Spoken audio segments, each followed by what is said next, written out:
Recibamos con un fuerte aplauso a Mauro Iacca, doctor en microbiología y virología de la Universidad de Génova, director general del Centro Internacional de Ingeniería Genética y Biotecnología en Trieste, Italia. Sus líneas de investigación se centran en desórdenes cardiovasculares, regeneración cardíaca, virus adeno-asociado, terapia génica, angiogénesis, microARMS y la biología molecular de la infección por VIH-1. Bienvenido, Mauro. Thank you very much. Muchas gracias. Buenas tardes. Realmente es un placer estar acá y felicitaciones a los organizadores de este hermoso evento. Este es un lugar, la parte superior donde estoy los viernes, en la parte norte de Italia, en Trieste, donde está el Centro de Ingeniería Genética y Biotecnología. Hablemos sobre cosas difíciles. Estoy seguro que especialmente los que tienen más de 50 años están pensando, ¿cuánto tiempo voy a vivir? Esto es una pregunta importante y uno sabe que en los últimos siglos ha habido un aumento enorme en la esperanza de vida. Al comienzo del 1900 en los países desarrollados la expectativa de vida era menos de 50 años. Ahora, a inicios del siglo XXI, es 66 años. Y si vemos las estadísticas de la Organización Mundial de la Salud, el país donde viven más es en Japón, con sobre 83 años de esperanza de vida. Italia está bien, en el sexto lugar, junto con Islandia. Chile no está mal, de hecho, es uno de los mejores en Latinoamérica, más de 80 años en promedio de edad. Pero existe un gran problema. Vean este gráfico muy simple. Este es un gráfico de un paper publicado recientemente en octubre del año pasado, en el cual los investigadores simplemente formulan la pregunta, bueno, este aumento importante de la esperanza de vida, ¿cuándo ocurrió? ¿Ocurrió al inicio o la gente entre 10 y 20 años o en las últimas etapas? ¿Dónde se da? Y aquí podemos ver inmediatamente que el aumento más importante de la esperanza de vida ocurre de los 60 años de edad hasta los 100 años, lo que no es sorprendente. Pero también ven algo que ocurre marcadamente después. No ha habido aumento después de los 100 a 110 años de edad. Básicamente nuestra especie, la especie humana, tiene una esperanza de vida fija. No importa lo que hagamos, no vamos a pasar más de 110, 20 años. Así que viniendo de Italia tomé una foto de esta publicidad y realmente es muy interesante. La pregunta es, ¿viviremos hasta 120 años? Pero jamás vamos a vivir después de los 120 años. Por lo tanto, existe una esperanza de vida fija. Y para todas las especies en el planeta, de hecho, los ratones, una tortuga, 150 años, la mosca, Drosophila, solo 3 meses, etc. Entonces existe un reloj biológico en nuestros genes que establece la cantidad máxima de tiempo que nosotros podemos esperar vivir. ¿Cuál es la razón de este reloj? ¿Cuál es la razón molecular por lo cual está ahí en nuestros genes? No lo sabemos. Es uno de los misterios más fascinantes de la biología. No sabemos cómo responder la pregunta de por qué un ratón vive 2 años y el ser humano vive 120 años. Sin embargo, lo que sí sabemos es que tenemos una esperanza de vida fija en la vida y estamos aumentando la expectativa de vida, entonces estamos estrechando esa brecha. Y eso significa que nosotros perdemos la capacidad en muchos de nuestros órganos de regenerar las células que pueden definir estos órganos. Por ejemplo, nacemos con un número cierto de células en el cerebro, neuronas, que son como 50.000 millones. Y inmediatamente después del nacimiento, incluso antes de eso, totalmente perdemos la capacidad de regenerar estas células. Por lo tanto, estas células no se dividen. Vivimos toda nuestra vida adulta con la misma cantidad de células que ustedes nacieron. Pero las neuronas, perdemos 80.000 neuronas todos los días. Estoy acá hablando a ustedes y ustedes están escuchando. Estamos perdiendo neuronas. Y en el corazón podemos tomarlo mismo en el corazón. Estas son células hermosas, tienen la forma de un ladrillo, estriaciones, que son una maquinaria. Las podemos colocar en cultivo, podemos estudiarlos, pero no existe manera alguna que podamos presionar a las células de otro organismo para que proliferen. En toda la esperanza de vida, la mayor parte, el 50% de las células de nuestro corazón van a ser exactamente las mismas con las cuales nosotros nacimos. Por lo tanto, no hay manera alguna que podamos regenerar las células. Lo mismo ocurre para el ojo, para los oídos y también para las células en el páncreas que producen la insulina. Básicamente lo que ocurre es que todos nacemos, como se vio en la presentación anterior, de un huevo que fue fertilizado.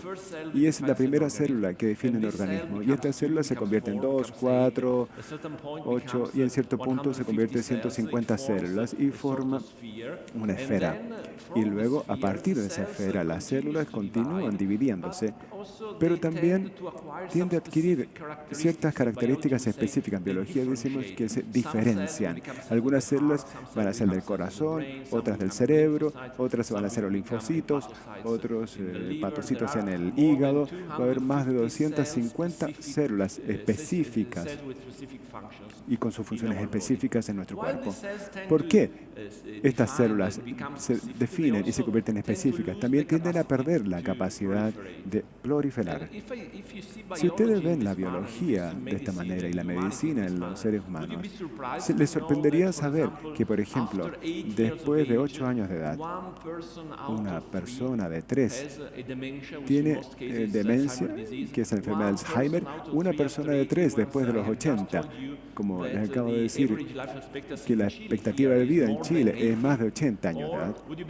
Les sorprendería saber que va a haber 150 millones de personas en el mundo que tienen que tomar insulina porque sus células betas en el páncreas que producen insulina se han agotado y ya no pueden ser regeneradas. O les sorprendería saber que una persona de 3 después de 75 años de edad no van a ver bien, simplemente porque han perdido las células en su retina y la retina no tiene la capacidad de regenerar las células. O que una persona de 2 en el mundo después de 75 años de edad no escucha bien porque han perdido las células en el oído interno y no tiene capacidad de regenerar las células.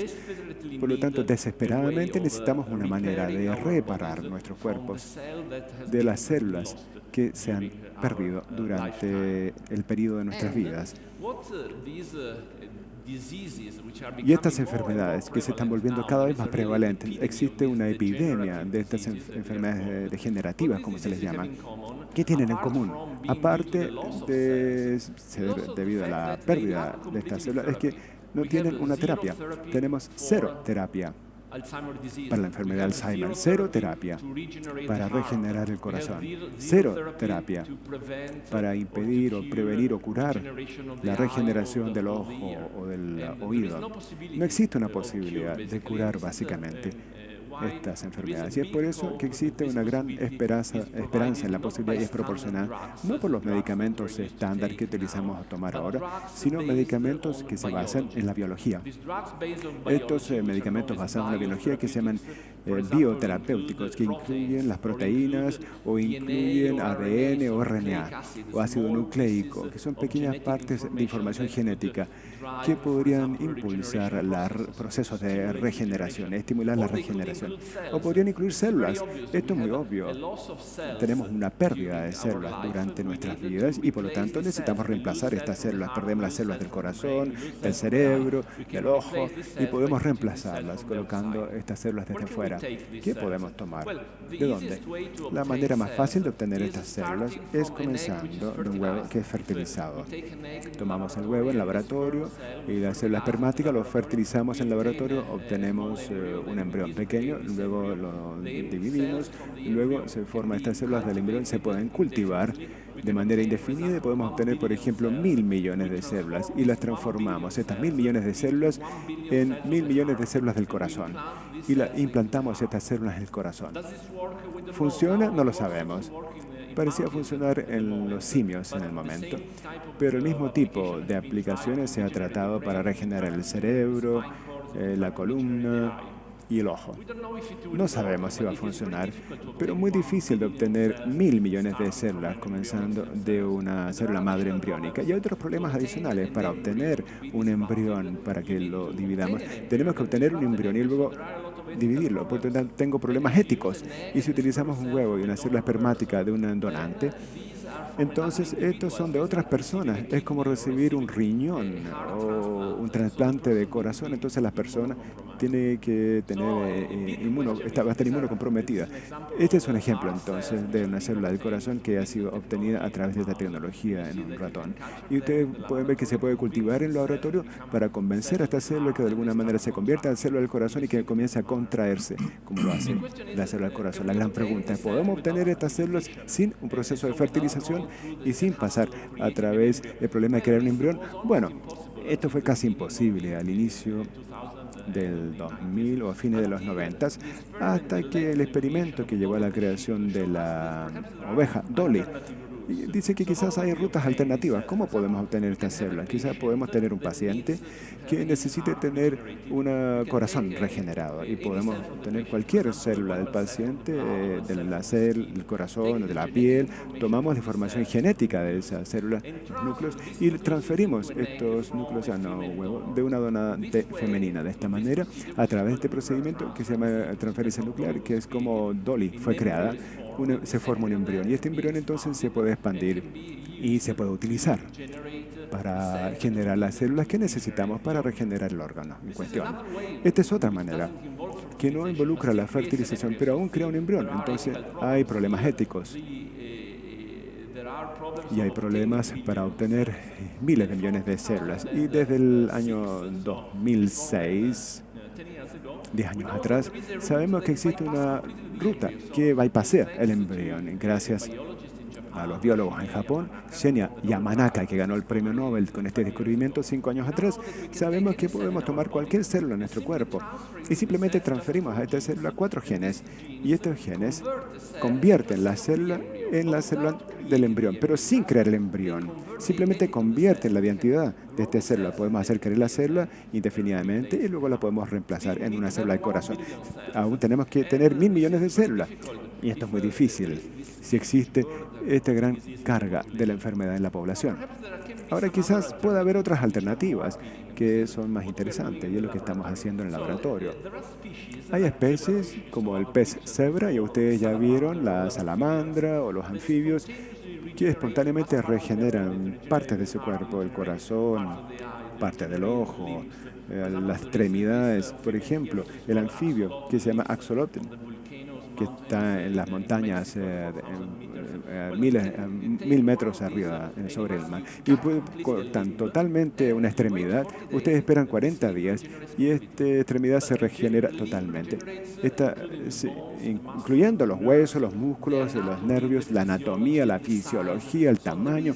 Por lo tanto, existe un programa genético en estos animales que les permite hacer lo que nosotros, seres humanos, quisiéramos en nuestra vida durante el desarrollo embriónico. Estas máquinas tienen estos programas que siguen estado activos durante la vida de estos organismos. Ahora, ¿cuál sería el programa?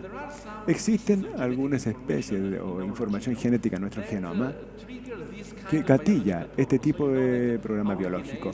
Nuestro ADN es un filamento largo. Si nosotros pudiéramos expandirlo, tomaríamos 2,5 metros más o menos, que contiene la información para crear como 25.000 distintas proteínas. Esta biología estándar se estudia en las escuelas hace más de 20 años.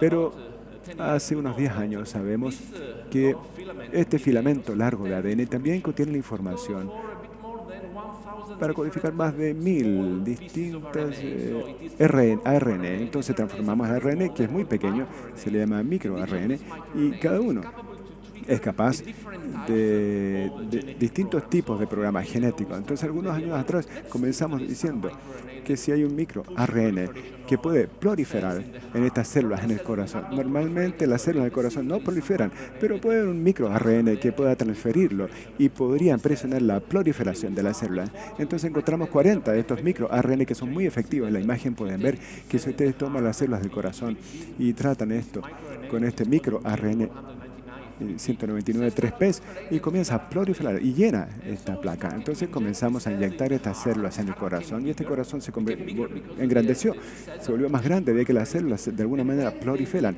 Y luego tuvimos la idea de que supongamos que tenemos un paciente con un infarto al miocardio. Existe una arteria coronaria que está ocluida por una trombosis y este paciente se le lleva al hospital a urgencia y en el hospital existe un cardiólogo que abre su arteria coronaria a través de un globo, se llama angioplastía, con un globo.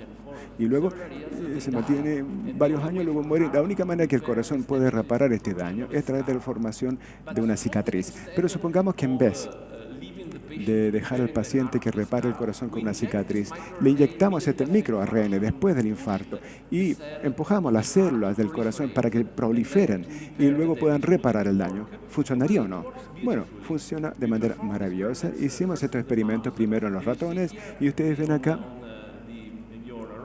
al lado derecho, la sección transversal del corazón. El círculo más importante, el ventrículo izquierdo, y el círculo izquierdo es el ventrículo izquierdo, derecho. Y cuando ven azul, significa que existe una cicatriz. Y el control, animal de control, que la parte superior, a los 60 días existe una franja azul enorme. Entonces reparó este infarto al miocardio con una cicatriz. El ser humano jamás podría vivir con eso, pero sí el ratón. Y en la parte inferior, en la parte central inferior, ustedes ven el efecto simplemente inyectando este microARN en estos corazones. Y ustedes ven que existe una regeneración del corazón. Y este descubrimiento fue muy importante en todo el mundo porque fue por primera vez que hubo una terapia para curar un infarto al miocardio a través de la regeneración. Y son algunos de los titulares de los informes internacionales. Vemos la primera página de tener la posibilidad de regenerar el corazón. Y para un paciente puede tener su corazón después del infarto, se le inyecta simplemente alguno de estos microARNs con estos medicamentos para que puedan presionar por una proliferación. Ahora, regenerar el corazón en un ratón que tiene un corazón así de grande es relativamente fácil, pero regenerar el corazón de un ser humano es mucho más complejo porque hay 2.000 millones de estructuras que son perdidas en cada infarto al miocardio. El corazón en los seres humanos son así de grandes y el corazón de un ser humano es del mismo tamaño y la misma anatomía que el corazón de los cerdos. Y se formularon muchas preguntas para probar estos microARN si funcionan en los cerdos. Y por lo tanto es quizás uno de los más interesantes. Un cerdo, hay 2 cerdos ahí que fueron sujetos a un infarto al miocardio. La arteria coronaria fue ligada. Y aquí tenemos imágenes que fueron tomadas por una tecnología que se llama imagen de resonancia magnética, donde podemos ver cómo funciona el corazón en tiempo real en un animal vivo. Y aparte arriba ven lo que pasa después de un mes de este infarto al miocardio.